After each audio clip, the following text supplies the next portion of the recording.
Bueno, para recapitular, entonces los legitimados son el titular de dominio, los condóminos, quienes deben prestar en su totalidad la conformidad con la Constitución, y también el titular o los titulares de propiedad horizontal, ¿sí?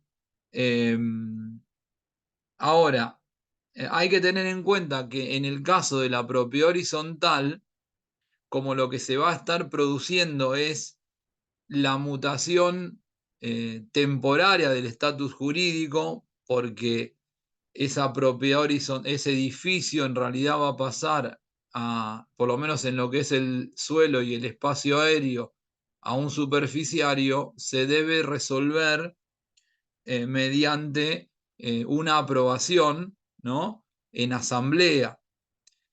Habíamos visto, cuando estudiamos propiedad horizontal, que si bien eh, las decisiones, podríamos decir, las que son más relevantes, que son aquellas vinculadas a la modificación del reglamento, requieren una mayoría de 2/3, en algunos supuestos, cuando estábamos, por ejemplo, frente a la conversión de una parte común en privativa, se exigía unanimidad porque como se podrían estar afectando los derechos de propiedad de los que no prestan su conformidad con la conversión, eh, la interpretación dominante es que en estos casos se exige la unanimidad. Lo mismo pasa cuando los propietarios que integran un consorcio deciden constituir una superficie en esa propiedad horizontal, ¿sí? También porque esto va necesariamente a requerir que se entregue el edificio con las unidades funcionales al superficiario, lo cual sería inadmisible si no prestan conformidad todos los integrantes de ese consorcio, ¿sí? Por lo tanto, cuando se trata de los titulares de una propiedad horizontal que van a afectar o van a transmitir el derecho real de superficie, también se necesita la unanimidad para esta decisión, ¿sí? Ahora, ¿qué facultades?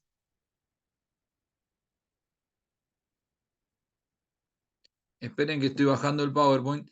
Bueno, acá está la diapositiva que ya lo hablábamos antes del corte, en cuanto a los modos para constituir la superficie, ¿sí? Tengo por un lado, mediante un contrato que puede ser oneroso o gratuito, eh, y por otro lado, también la ley contempla como posibilidad la prescripción breve, ¿sí?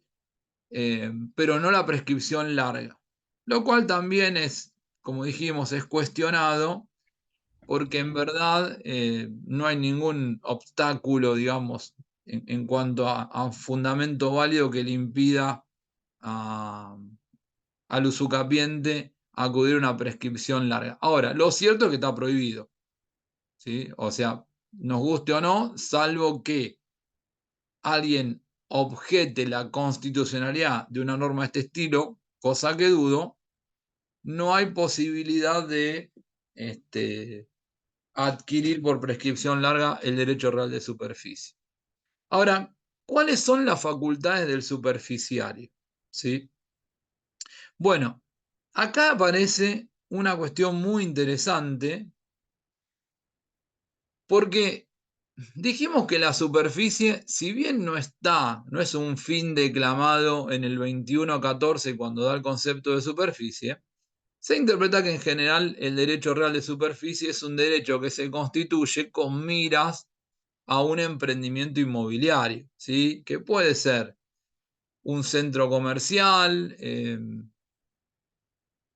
algo, digamos, quizás de mayor importancia como sería un shopping, o también con la finalidad, por ejemplo, de someter esa superficie a una propiedad horizontal y vender las unidades funcionales a bajo costo. De hecho, no sé si todavía tiene estado parlamentario, pero en la ciudad de Buenos Aires, hace unos años, estaba dando vueltas un proyecto de ley que sugería que, vieron que la ciudad tiene esta modalidad siempre de que tiene muchos bienes ociosos y que todos esos bienes se transmiten a inversionistas que desarrollan estos emprendimientos inmobiliarios medio faraónicos, ¿no? Bueno, entonces lo que decían es, bueno, eh, utilicemos estos inmuebles que tiene la ciudad de Buenos Aires para otro tipo de emprendimiento.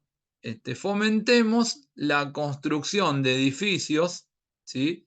De menor importancia en términos de, no sé, esas torres, sino algo que tenga una finalidad un poco más social eh, y que de esta manera se, se incentive la construcción de edificios cuyas unidades tendrían destino de vivienda con las enajenaciones de estas viviendas a bajo costo, ¿sí? Este era otro de los fines declamados por la ley. Ahora, ¿qué sucede? Habitualmente, cuando una persona va a llevar a cabo un emprendimiento inmobiliario, lo primero que necesita es financiamiento, ¿sí? Eh, que habitualmente lo obtiene de entidades crediticias, bancos, entidades financieras, muchas veces el propio Estado, ¿sí? ¿Y cuál es el primer examen que hacen estos supuestos acreedores o estos presuntos acreedores para otorgar los créditos? La solvencia del deudor, ¿sí? O particularmente incluso qué bienes puede ofrecer en garantía ese deudor para asegurar el cumplimiento de la prestación, ¿sí? ¿Hasta acá me siguen con esto? Sí, profe. Bueno, Sí. ahora, en el caso puntual de la superficie, donde recordamos el derecho sobre el suelo y el espacio aéreo, todavía no está, ¿sí?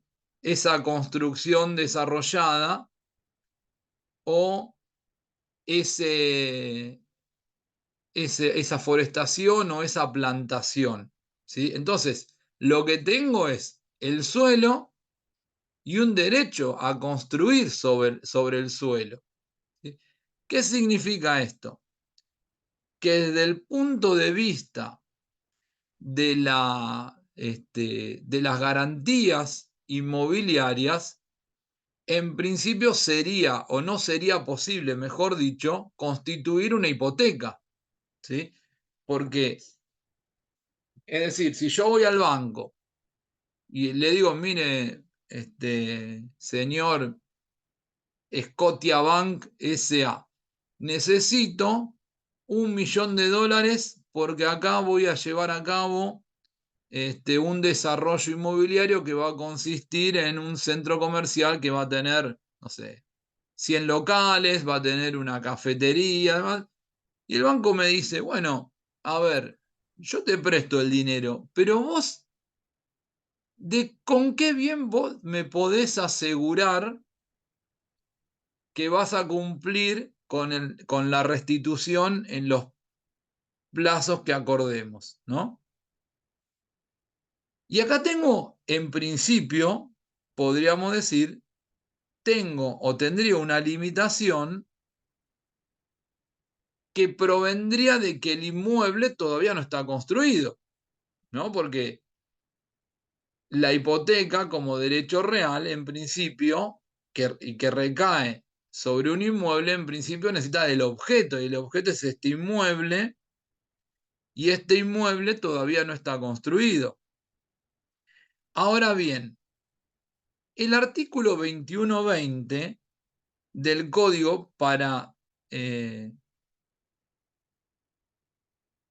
esperen que quiero subir un poquito. El 2120 para resolver esta cuestión, lo que dice es que el eh, superficiario puede constituir su derecho real de hipoteca sobre el derecho a forestar, ¿sí? El código si ustedes recuerdan, en los artículos 1882 y 1884 dice que el objeto de los derechos reales son la totalidad de una cosa, la parte material de una cosa. Esto fue una pregunta de parcial, no sé si se acuerdan que discutimos bastante porque no lo tenían del todo presente, ¿no? El 1884 me dice, el objeto de los derechos reales es la totalidad de una cosa, la parte material de una cosa, puede consistir en una parte indivisa sobre una cosa en el condominio y por último dice, y el objeto también puede ser un derecho cuando la ley expresamente lo autoriza. ¿Sí? Bueno, la excepción o una de las excepciones que tenemos es en el caso de la superficie, porque el artículo 2120 del código dice que el superficiario puede constituir derechos reales de garantía, entre ellos incluimos a la hipoteca, sobre el derecho a construir, a forestar o a plantar que tiene en la propiedad superficial. ¿Sí? Veámoslo desde el punto de vista práctico. Yo como superficiario recibo el suelo y el espacio aéreo. Todavía no hay construcción ahí. Podría haber recibido la propiedad superficiaria ya con la construcción o con la plantación, en cuyo caso ahí el objeto de la hipoteca en cuanto a inmueble ya está determinado. Ahora, podría suceder que a mí me entreguen un terreno pelado. Entonces, a partir de ahí es cuando yo debo afrontar la construcción, la plantación o la forestación. Lo que permite el código en el 2120 es que el superficiario hipoteque el derecho que tiene a construir, a forestar y a plantar. ¿Qué sucede si no cumple con frente al acreedor? El acreedor tiene derecho a subastar, ¿saben qué? El derecho a construir, a plantar o a forestar. ¿Y qué adquiere el comprador en subasta? Adquiere el derecho a construir, a plantar y a forestar. ¿Se entiende esta idea? Por supuesto que si el deudor, que es este titular superficiario, cumple regularmente con el crédito y finalmente ese terreno baldío luego tiene incorporada la construcción, la forestación o la plantación, de pleno derecho, el objeto de la hipoteca deja de ser el derecho a construir, a plantar o forestar y pasa a ser el edificio, la plantación o la construcción o la forestación. ¿Sí? Pero bueno, acá es un ejemplo típico en donde el objeto de un derecho real, en este caso, el objeto del derecho real en la hipoteca es el derecho a forestar, a plantar o a construir que tiene el superficial.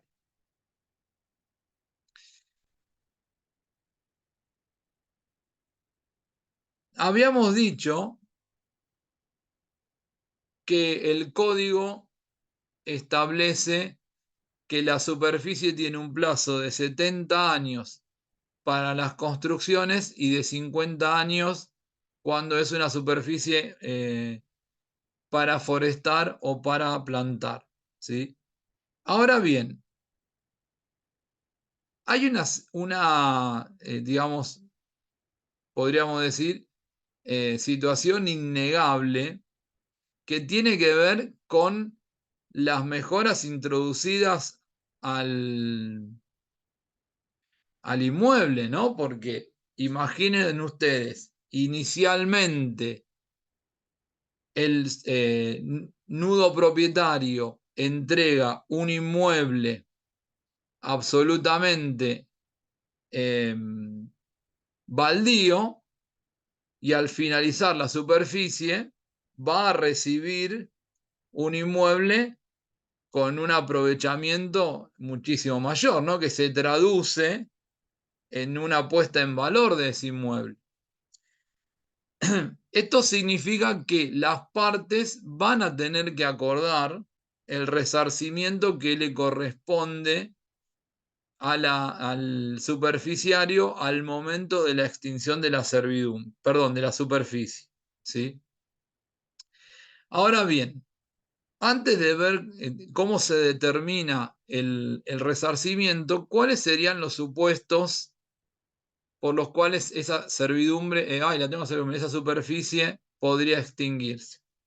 Bueno, renuncia expresa, ¿sí?, del superficiario, renuncia a su derecho, vencimiento del plazo, es decir, cuando se cumple la condición, perdón, el plazo resolutorio. Si pactamos un plazo, al vencimiento de ese plazo, y si no se pactó plazo, los máximos legales, que son de 70 y de 50. ¿Sí? El código agrega un supuesto muy particular. Dice también que la superficie se extingue por el no uso en las construcciones durante 10 años y en las plantaciones durante 5 años.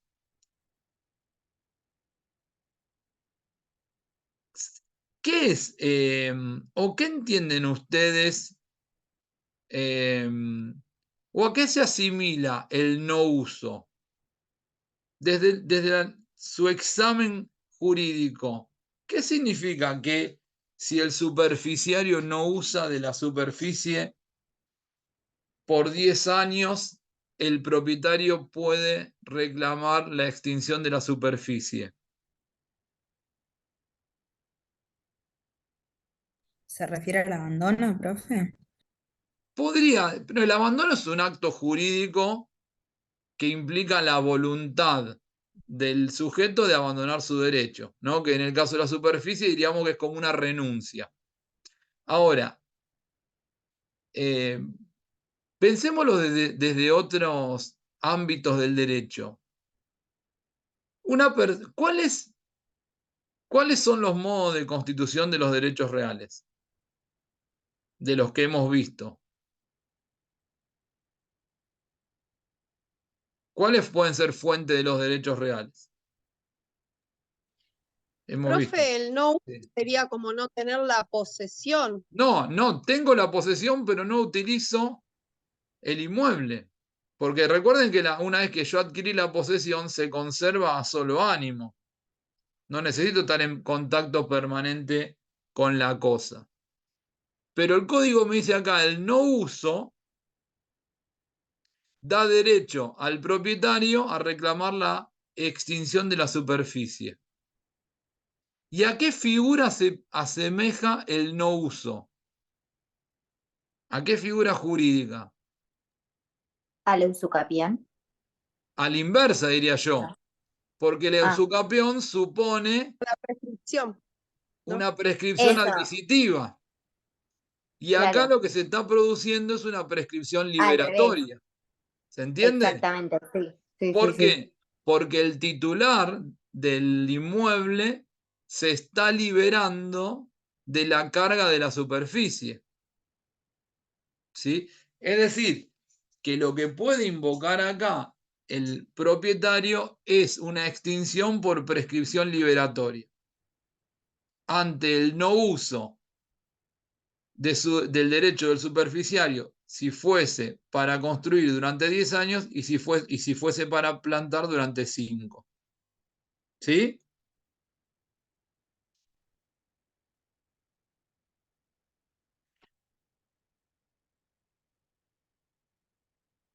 Ahora,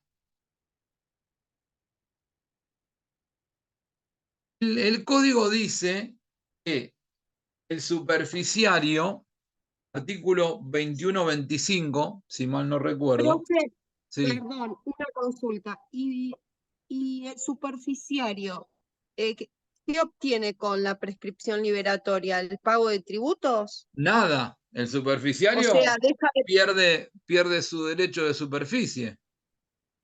por eso pierde su derecho. Claro. A lo sumo tendrá ahora, derecho a la indemnización por extinción de la superficie, pero ya no puede seguir ejerciendo su derecho porque lo que sanciona acá la ley es la inactividad, ¿no? Acuérdense que cuando comenzamos a hablar de superficie dijimos que una de las cuestiones que estaban en juego era que estamos frente a un dominio desmembrado, que desde el punto de vista económico está mal visto porque cuando sobre un mismo inmueble coexisten dos titulares con derechos contrapuestos o distintos, en general la creencia es que no hay una actividad económicamente productiva sobre el inmueble, ¿no? Si el superficiario justamente durante 10 años o 5 según el caso no ejerce una actividad, es lo que la ley está buscando o lo que hace la ley ante esa inactividad es aplicarle una sanción mediante la extinción de la superficie como consecuencia de una prescripción liberatoria. ¿Sí? Ahora, se produjo la extinción, ¿sí? Por renuncia, por el no uso, por vencimiento del plazo, ¿sí? Por acuerdo de parte. El código, después revisen la norma, no estoy seguro, creo que es el 2125, dice que el superficiario tiene derecho a una indemnización, que esa indemnización se vincula con las mejoras que introdujo en el inmueble, ¿no? El código dice que la determinación de la indemnización puede ser producto de un acuerdo que las partes hicieron al momento del acto constitutivo o también puede ser producto de acuerdos posteriores. Es decir, pueden no haber estipulado nada al momento del perfeccionamiento de este contrato y pueden pactarlo con posterioridad o pudieron no haber nunca pactado, ¿sí? Y esto no enerva el derecho del superficiario a percibir un resarcimiento. Ahora, cuando las partes no acordaron cuál es el resarcimiento que le corresponde al superficiario, tengan en cuenta que acá estamos en un caso específico en donde el código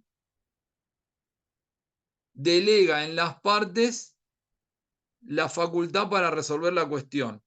Sabemos que esta no es la regla general en los derechos reales porque en derechos reales estamos generalmente frente a normas de orden público, ¿no? A normas indisponibles.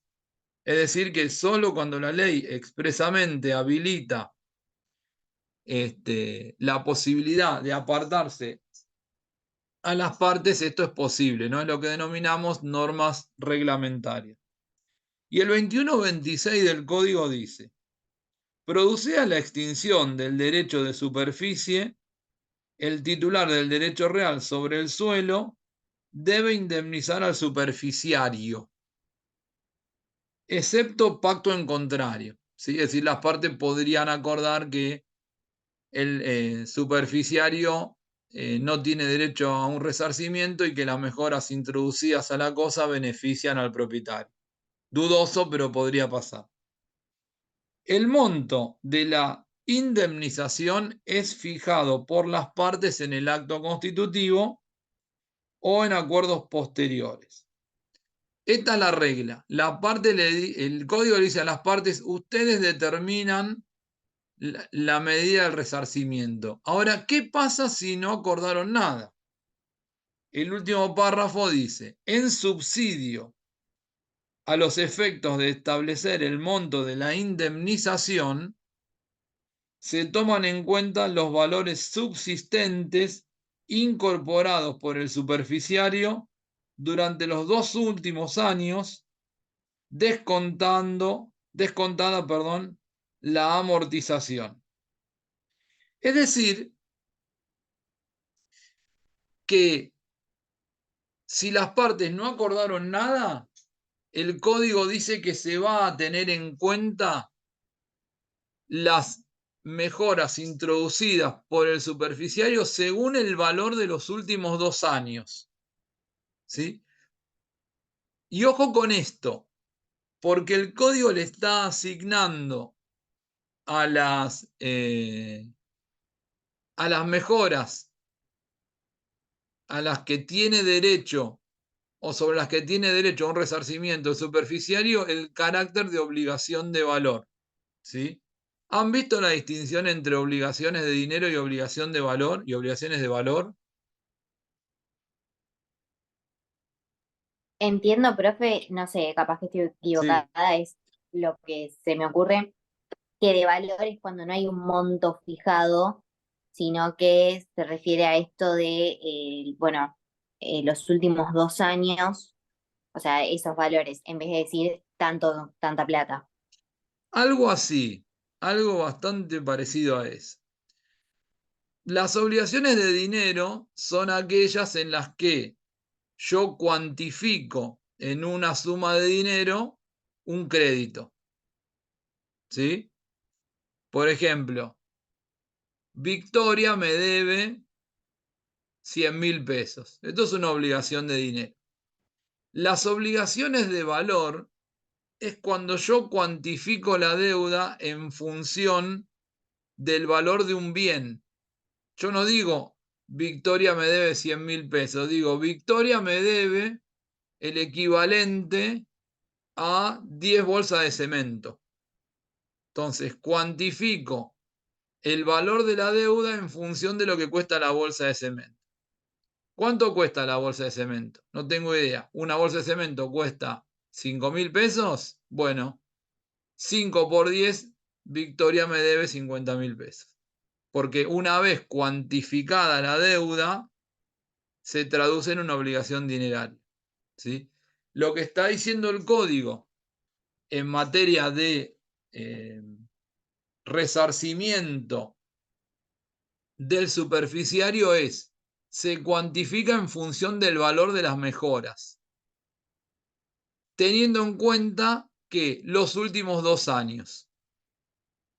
Esto significa que no voy a evaluar, por ejemplo, si el superficiario terminó el shopping, constituyeron la superficie en el 23 de mayo de 2024, ¿no? Ese día se terminó de construir el shopping. Y el superficiario dice, bueno, esto me costó, no sé, 10 millones de mano de obra, 30 millones de materiales, no sé, 20 millones de honorarios profesionales. Entonces, 70 años después, es decir, en el año 2024, el superficiario no puede decir, o mejor dicho, el propietario no puede decir, bueno, a ver, ¿cuánto gastaste en el 2024? 10 millones, vamos a aplicar los intereses por 70 años. No, lo que se va a tener en cuenta es cuánto es el valor de la mano de obra, cuánto es el valor de los materiales y cuánto es el valor de los honorarios profesionales al momento de estimar su costo, es decir, en los últimos 2 años de ese derecho. ¿Sí? Esto, por eso el código, y por supuesto que tiene un sentido, ¿no? Porque imaginen ustedes si en un país con los procesos inflacionarios que tiene el nuestro, el código convirtiese a la deuda o el resarcimiento al que tiene derecho el superficiario en una obligación dineraria. Es muy difícil. Por eso es que asume que se trata de una obligación de valor. ¿Sí?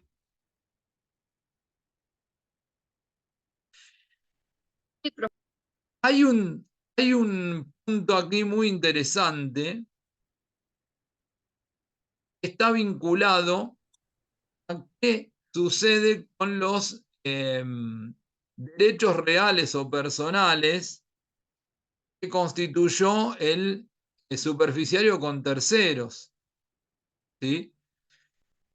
Porque, ¿qué pudo haber hecho el superficiario? Y hemos visto que tiene la facultad de constituir una propiedad horizontal sobre su derecho de superficie, ¿sí? Y hemos visto que también si puede constituir un derecho real tan importante como el de superficie, con más razón podría constituir derechos personales, ¿no? Como podría ser una locación, un depósito, etcétera, etcétera. Y el código tiene una norma muy particular en esto, porque dice que cuando la superficie se extingue, pero se los voy a leer taxativamente. El artículo 21-25 dice: al momento de la extinción del derecho de superficie por el cumplimiento del plazo convencional o legal, el propietario del suelo hace suyo lo construido, plantado, forestado, libre de los derechos reales o personales impuestos por el superficiario. ¿Me siguen hasta acá? Profe. Es decir, cuando la extinción de la superficie se produjo como causa del curso natural y ordinario de las cosas, es decir, se cumplió el plazo de 70 años o se cumplió el plazo estipulado en el contrato de superficie, se extinguen los derechos reales o personales que el superficiario hubiese constituido en favor de terceros. Esto es lógico porque aparte los terceros conocen los límites del derecho del superficiario y saben que sus propios derechos están condicionados por lo que suceda con este superficiario en relación al propietario. ¿Se entiende, no?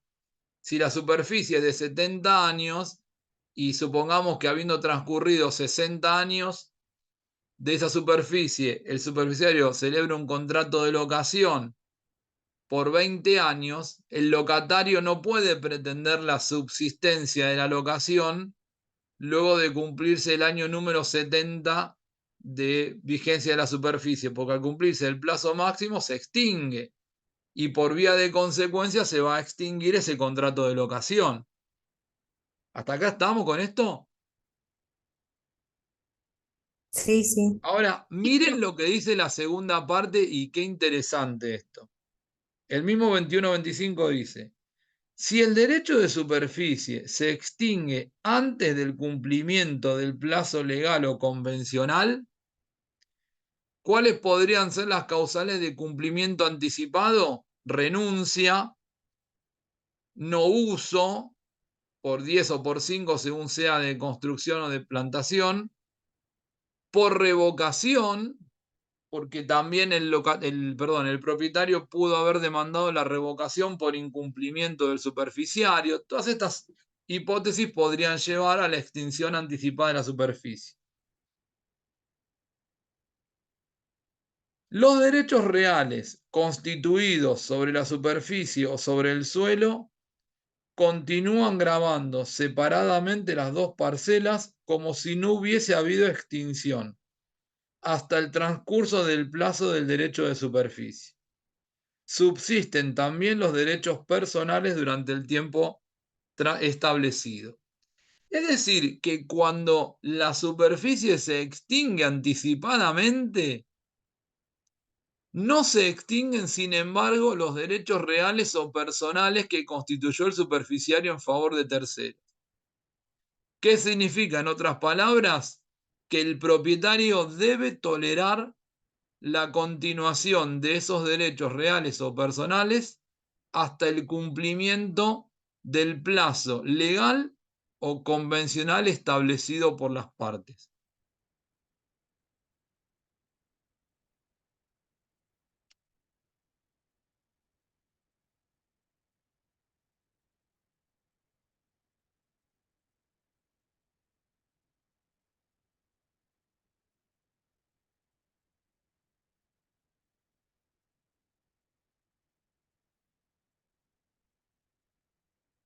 Perdón, me parece que se me cortó un segundito la señal. ¿Se entendió esto último? Sí, Que es un dato, fíjense que acá es una excepción a lo que conocemos como Nemo plus iuris del 399 del código, ¿sí? El código tiene una regla general en el 399 que dice que nadie puede constituir o transmitir un derecho mejor o más extenso que el que tiene, y por otro lado, nadie puede adquirir un derecho mejor o más extenso que el que tenía quien se lo transmite. En este caso, sin embargo, aun cuando se produce la extinción anticipada de la superficie, subsisten los derechos más allá o con independencia de lo que haya sucedido con esa superficie, ¿sí? Es realmente un hallazgo en el nuevo código esto, ¿no? Y obliga al propietario a tolerar la carga de estos derechos reales o personales constituidos por el superficiario hasta su finalización o hasta el cumplimiento del plazo máximo de la superficie de 70 o de 50, según sea edilicia o forestal o para plantar, ¿sí? Bueno, hasta acá hemos llegado con superficie. ¿Preguntas, dudas, inquietudes? ¿No? Por ahora no. Bueno, ahora les voy a compartir el PowerPoint por el grupo y después les voy a pasar un modelo de escritura de derecho real de superficie, que no son muy habituales, pero hace un tiempito me compartieron una que se había constituido en el partido de Morón para que vean cómo es la instrumentación, ¿sí? Y bueno, el lunes ya avanzamos con usufructo, uso y habitación. Perfecto. Bien, profe, muchas gracias. Bueno, buen fin de semana ya casi, ¿sí? Nos Sí, vemos igual. el lunes. Un abrazo. Profe. Chao, chao. Gracias. Igualmente. Chau, Dale. chau. Gracias. Chao, buen fin de. Buen fin de.